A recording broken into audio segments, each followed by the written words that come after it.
Hi, today I want to talk to you about 5 mistakes to avoid to get more donations for your nonprofit. So tell me, how many donation request letters have you sent out the past 2, 3 weeks? And how many donations did you get? And how many people responded to your message?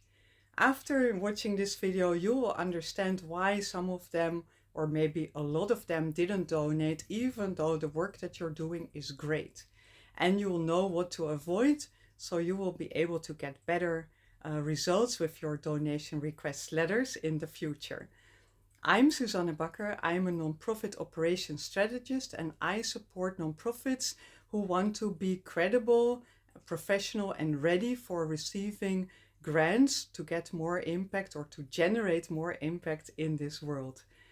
So let's look at the 5 mistakes. The first mistake that lands in my email box like once a month or maybe more is the message isn't personalized. So, what does that mean? I receive an email not to Dear Suzanne, not to Dear Mrs. Bakker, but to Dear Nobody or to Dear Mr. Bakker. Yeah, I think you can guess what I do with an email that's addressed to Mr. Bakker. I will throw it in my waste bin, right? Because it's not addressed to me. It doesn't speak to me. And maybe you're doing that because you want to send out multiple emails and you don't have time to put a personal address line on it.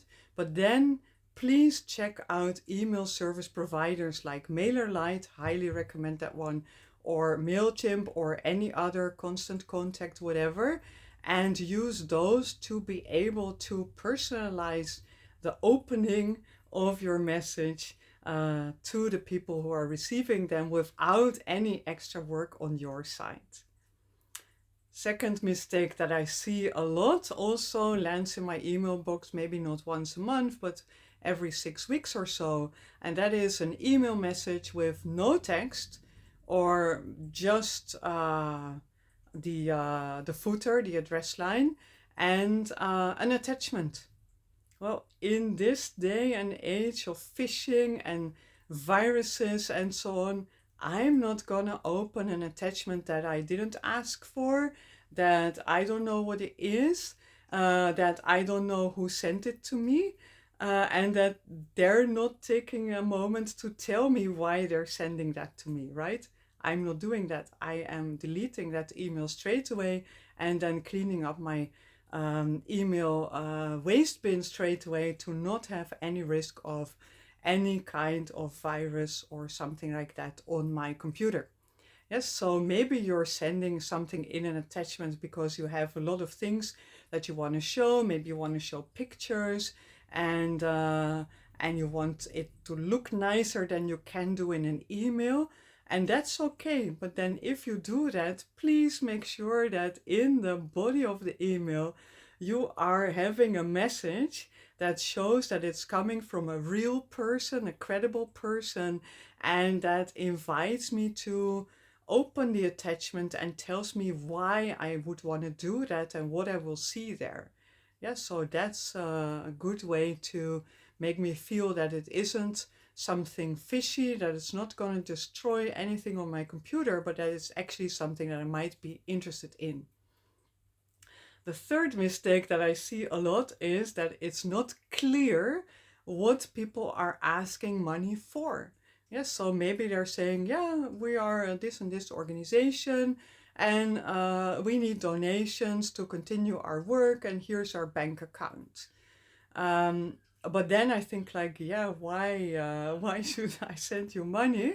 I don't know what you're gonna do with that, right? That's not explained in the email. It's very vague or it's not mentioned at all. This also happens a lot. So maybe you think, yeah, to be very clear about how we're going to use that money, it will require a lot of details, and then the message will get very long. And then we all know that people don't read long messages. So that's maybe why you keep it short. But you can be clear and short at the same time. You can simply say, if you donate $10, then we can pay the lunch for one girl to go to school for 1 week without lunch, she cannot go to school. Something like that. Very clear, 2 or 3 sentences, right? So it's possible to be clear and short at the same time, and then the reader will understand, hey, $10 can make a big difference for this girl. Maybe if I send $20, she can have 2 weeks of lunch, or I can help 2 girls, yeah, for example. So that is also giving people an idea of what would be a good level of a donation for them to feel like they're really making an impact. Yeah, so that's something to keep in mind. Maybe you also think like, yeah, I don't want to say that about the lunch for 1 girl for 1 week, because what if we get more money for lunches than we have girls or weeks, right? So what if we get more money than we need for that particular thing? Then we are in trouble, right? Because then we have money that we don't need. Yeah, so maybe that's the reason why you want to keep it vague, so that you have more flexibility in how you will use that donation. And I understand that, but as a reader, I don't like it, because I want to know, if I send you money, what are you going to do with that? Yeah, so in that case, you could say like, yeah, we're looking for lunch money for 1 semester for 10 girls, and that's a total of X amount.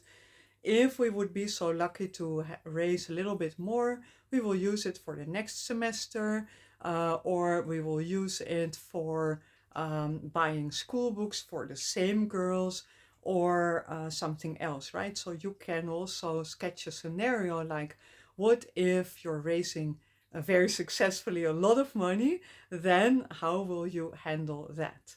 Yeah, and then you can also, of course, promise the people that you will keep them updated with personalized emails, for example. Another thing that I see going wrong a lot, and I think that is almost as often as Dear Mr. Bakker, that is when the message is totally unrealistic. So let's say it's a message from a very small nonprofit organization in a village, in a rural area, somewhere in a country, and they say that we need like $50,000, and we're going to work on the economy, on employment issues, we're going to work on human rights issues, we're going to work on the environment, we're going to work on climate change, we're going to work on women's rights, and we're going to work on education. And we're going to do that in 6 months, and that's the plan, right? Then I think that's totally unrealistic. How can one small organization be expert on all those topics? How can they have real impact, real change in the society, in the community in just 6 months? I don't believe it. And if I don't believe it, I'm not going to give my money there, right? You wouldn't do that either. And if I would believe it, and then after 6 months, I would ask you, so, okay, can you send me pictures of your all improved community after 6 months in all those areas? And then you say, yeah, we can send pictures, we have a report, but you know what? Not everything is perfect. We need more money for the next half year. Then those people who believed you, they will be super, super, super disappointed, right? Because they believed that you were going to solve everything in a week. In a half a year. Yeah, so they will be super disappointed in that.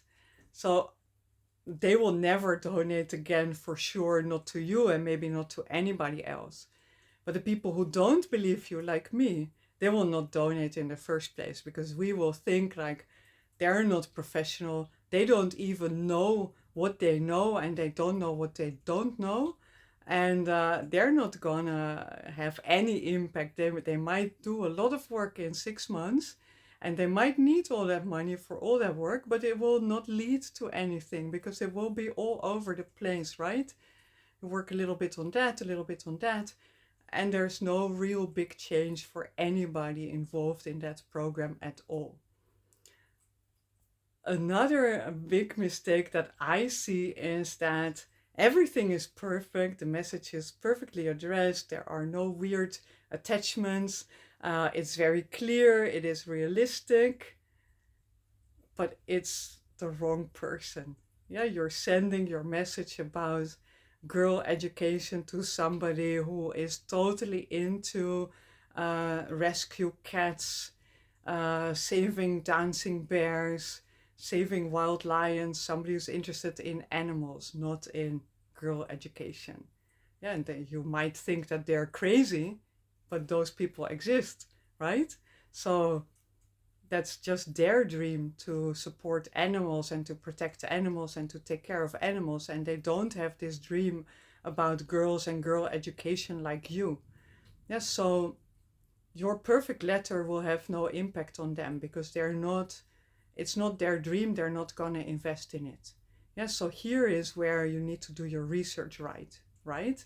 You need to really know who you're going to email to and why that's the right person who has this shared dream with you, and who, if the message is right, would say, yeah, I like that. I would like to contribute to that. I would like to make that possible. Yeah, so you need to do your research. And you might now think like, research, weeks and weeks, my whole holiday I need to spend on research. No, I would really give you a tip to spend maybe 15 or 30 minutes every day on doing a little bit of research, just trying to find a Facebook group with people who share an interest. Maybe find people in your community or in a city nearby who share your same dream. Just step by step, find people who really are in alignment with you and your dream, and then start crafting perfect messages for them so that your perfect message reaches the perfect recipient for that message, right? That's when you will be more successful in your donation request letters. If you want to know more about how to build relations with your donors, then I invite you to watch my next video coming up on how to build strong relations with your donors so that you can be more successful in attracting grants, sponsorships, and donations. See you there.